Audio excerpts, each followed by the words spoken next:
Close to Scotland's southern border, in the round peaty hills sculpted by the glaciers thousands of years ago, nestles the Garden of Cosmic Speculation, a garden dedicated to science, cosmology, chaos, and the universe.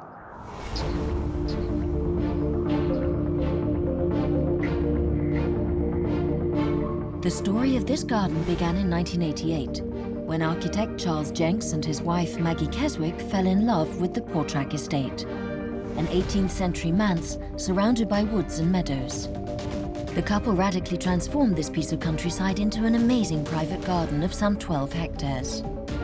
Their love story lasted 17 years, until Maggie passed on in 1995. Maggie continues, however, to inspire Charles Jencks, particularly when he's devising the Garden of Cosmic Speculation. This garden is their life's work.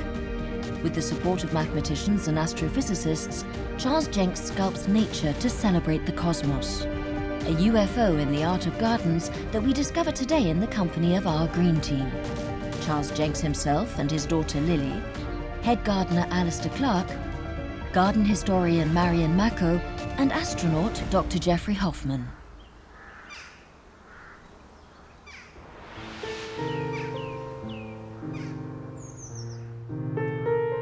Charles Jencks is an architect. He theorized postmodernism, the major architectural trend of the late 20th century. He points to the humor and the irony of this movement, but also its willingness to break with convention. Much of his work is inspired by cosmology. The cosmos is the ultimate referent of everything I do. And since 1980, I've been saying this again and again and again, writing 40 books and, trying to persuade my architectural friends to go there. I think it's becoming slowly more focused in the arts. Our tour of the garden begins on the Esplanade. Here, Charles Jencks created the Black Hole Terrace, a psychedelic structure that sucks in all who approach. Supergravity on the event horizon, it stretches space, and real gravity is pulling me down into the hole, down to this point, which is the singularity right here. And it comes out in another universe around here, where the laws of this universe are related to the laws of that universe here. We used to eat outside in Scotland in the summer months, and when we ate here, our table at the end of the meal would sink in that far because it was so wet. It was swampy. So that's why we had to make this terrace. So it's a terrace we eat on. And then out of the terrace comes another terrace. And that idea was that black holes and universes lead to other universes, to a multiverse. And this one is coming out of that universe and, like galaxies, has a spiral. And in the center of every galaxy we now know is a black hole.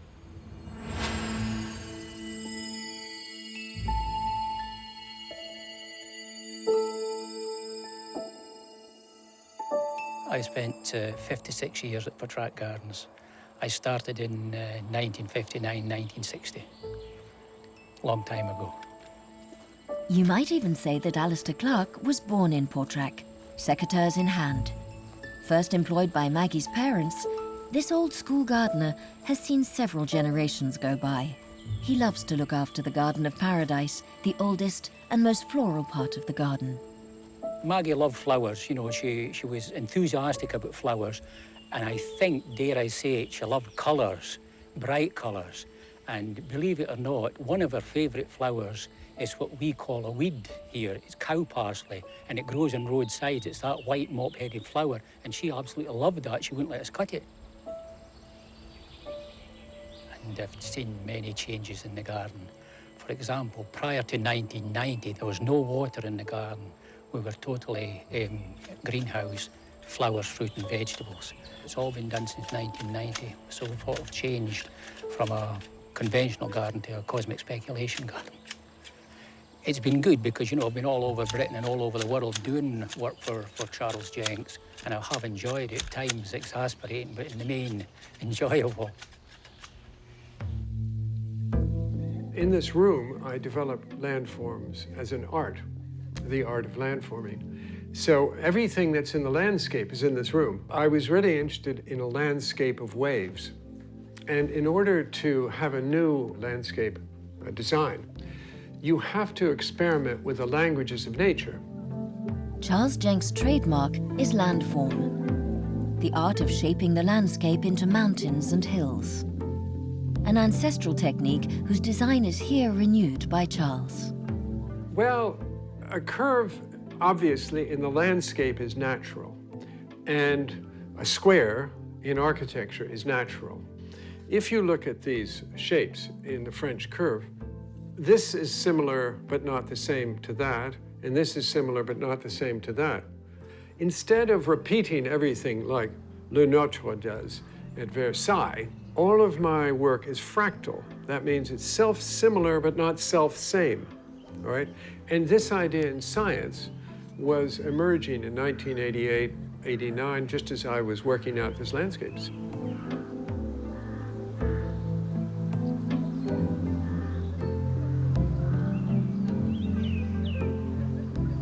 So when we were designing this, Maggie and I worked together very well on this, and she took out the spoil here, the sand and the gravel, and she wanted to make it flat, but I said, no, we should make a mound out of it. And I designed this causeway, which slightly curves, just a slight curve within the fractal form there.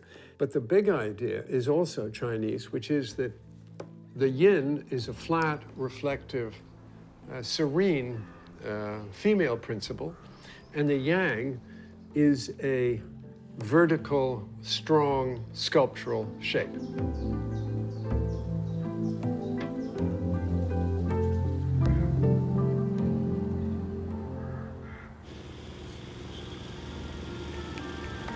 Prior to 1993, this was a flat field, and we bought bulldozers in, pushed all the topsoil back, and we built the outline of the snake form and the snail form.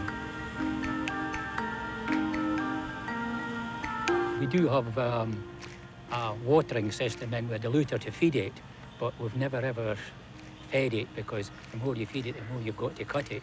We find actually that it's better cutting it every week because we don't have to clean it up. Because if we leave it to maybe a fortnight, we've got to blow all the clippings off it. So we're better cutting it every week, and it makes it look as if it's tidy all the time.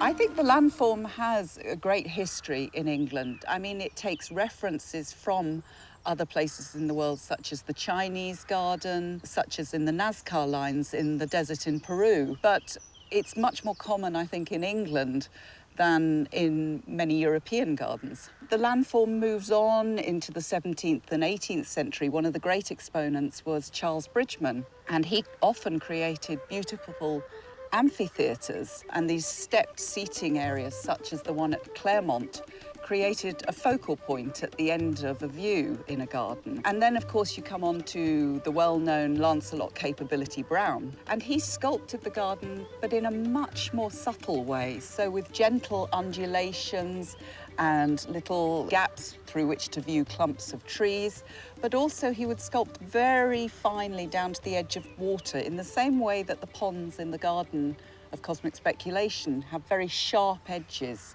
of grass and water.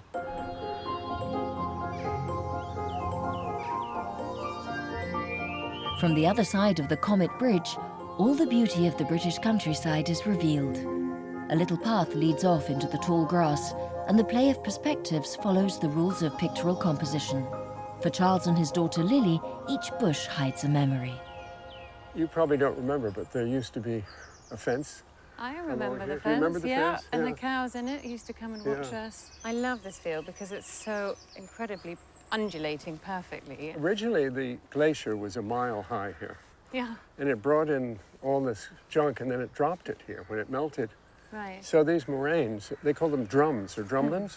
And that was the idea that Maggie and I had to miniaturize the far distant rolling hills. And it does capture, yeah, the distant landscape, bring it into the garden, so the long view and the short view. Yes.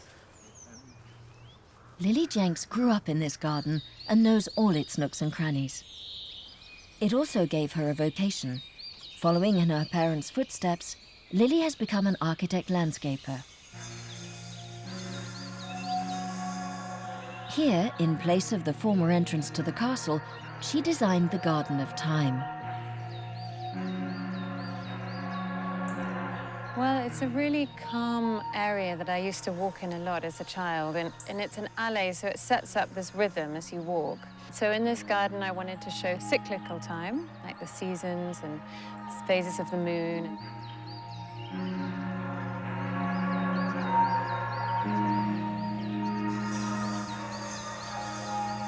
So this part of the garden is standing now is the head of the arrow of time, things that don't return back. This arrow head is almost like a cloister where you have columns that give you a rhythm as you step and walk through. It's a kind of meditative walk.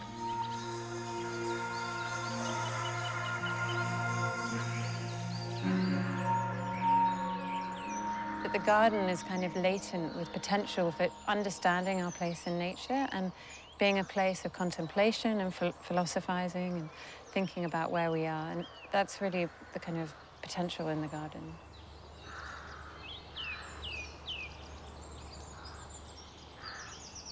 Moss grows anywhere in Scotland, but you've just made a statement it likes wet, lush conditions. It's a big, big, big family. Thousands of different varieties of moss. Now this here, it's not supposed to be here, but there's no harm in it being here because it's shady and it's underneath the trees. But if we were planting anything in here, we'd have to remove the moss, but it looks quite nice as a carpet in here, so we don't mind it. We're making use of its nature. The park houses a good many scientific references here and there. But whether the visitor grasps these evocations of fractals and electrons matters not. The pleasure of the stroll is unadulterated. The tour continues behind this secret door, where Charles Jencks has concentrated all the history of the universe.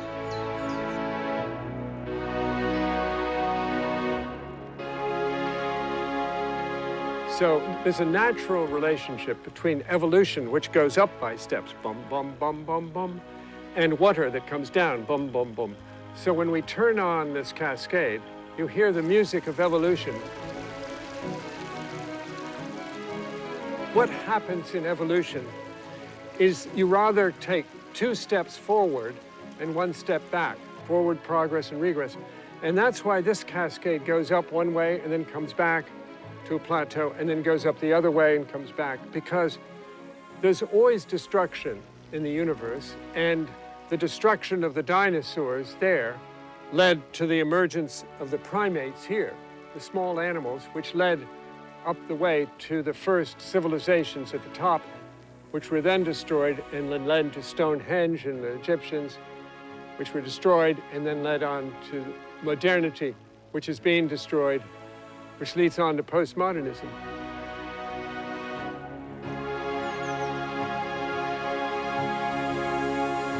One of the great enjoyments of this kind of design is that I work with scientists, and while we're designing, new things are discovered. It's very interesting, isn't it, that you can now, today, represent the universe in sculpture, you can represent it in art, a diagram, or here in a garden.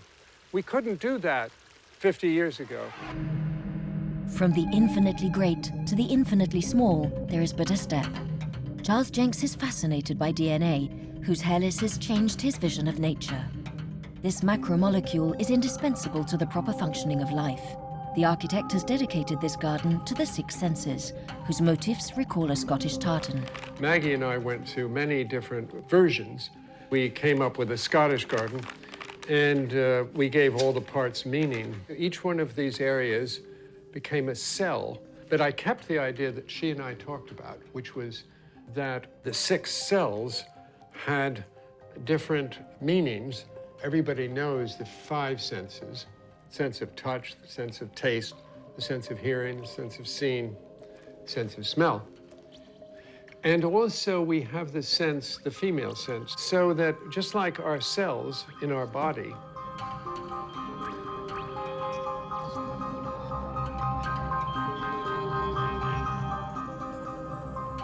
I thought, how do you plant it? What sort of plants should go into it?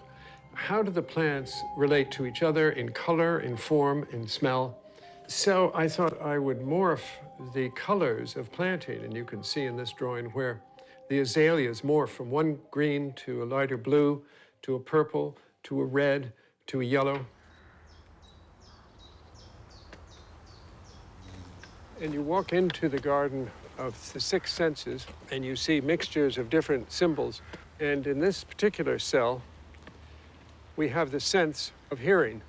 First of all, you have a parabolic shell above, and then you have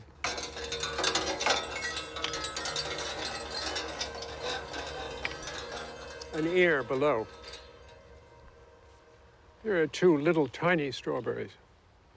They're so much better than big strawberries. The sense of taste with the lips leads to the sense of touch with the hand there. And you see thistles, which are very hard to touch, which hurt. The feeling comes first in a garden, the sense, and then the thought. You know, what does it mean? How can I decode it? And this is the female sense, the sense of intuition, the sense of predicting the future.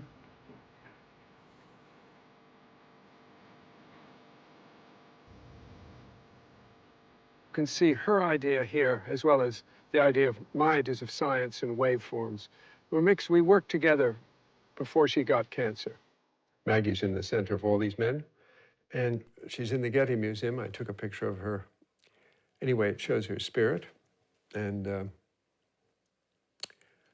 shows she likes very colorful clothes. She designed clothes.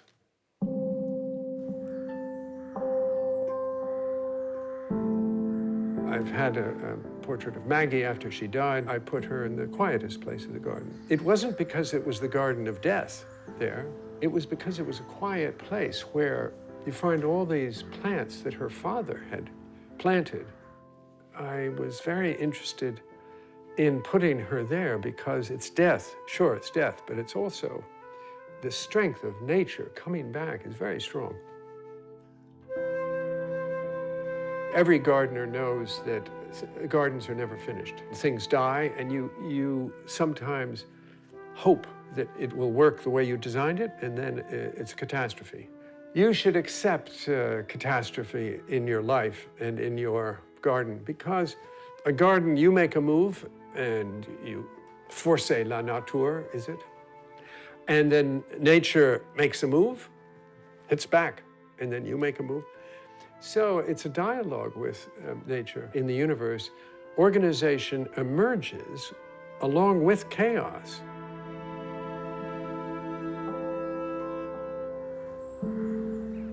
At the very bottom of the garden sits an outsized plant called gunira, nicknamed giant rhubarb.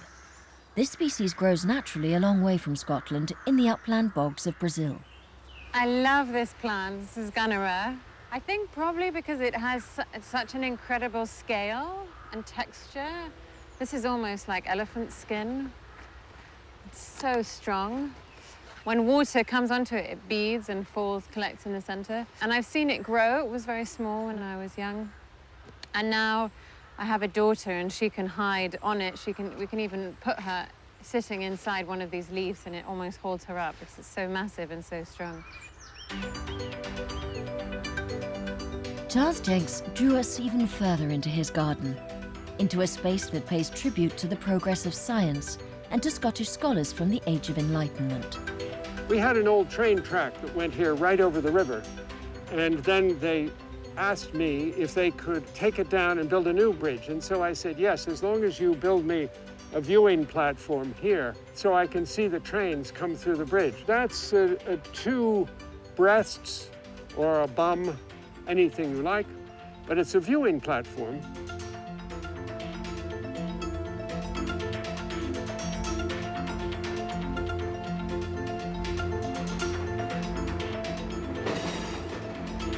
They gave me this garden behind the bum, the Garden of Modernism, and it represents a train with 17 carriages, and they are the Scottish worthies, that is, the people in Scotland who invented the Enlightenment in the 18th century, the modernists.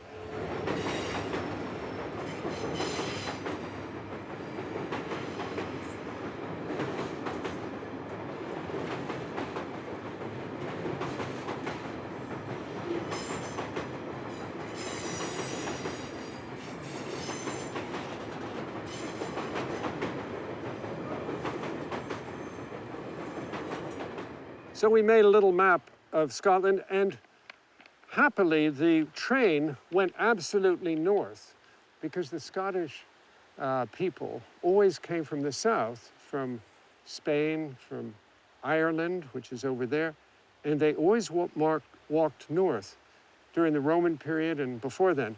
So go north is the saying of the Scottish. Go north, go north.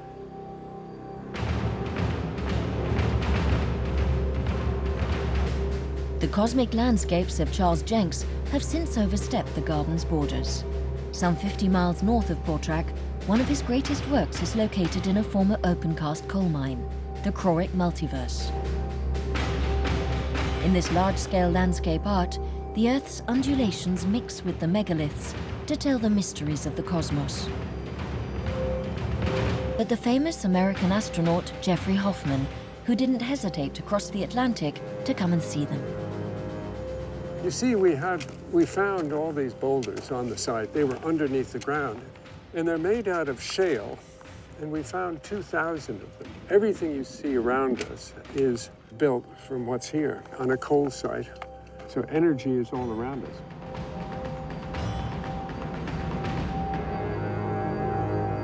Jeffrey Hoffman made 5 trips in the space shuttle.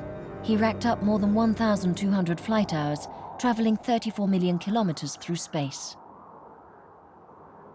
One of the great areas of research, I don't want to call it a mystery because we have some ideas of how it happened, is that out of this chaos, structure evolved. And then we actually go into more speculative ideas of the multi-universe and the possibility of having separate parallel universes, all of which is a very interesting topic these days in cosmology. It's something I've dreamed about coming here in the Garden of Cosmic Speculation for so many years, and it definitely does not disappoint. It's a wonderful creation.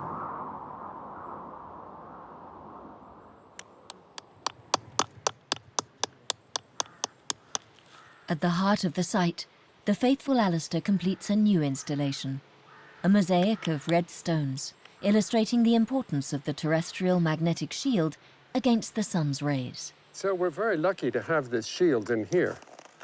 Without this shield, we'd be cooked every day, wouldn't we? We have to make it scientific, we have to make it based on reality, but we have to make it art. That's what I find so inspiring about this garden and also the Garden of Cosmic Speculation, is that you've taken these scientific observations and turned them into art and given them a form we can actually experience walking around through these incredible structures. Both appreciate the beauty here on the ground, but also, I think, for the general public, learn something about the universe we live in. And so it's all a big cosmic dance.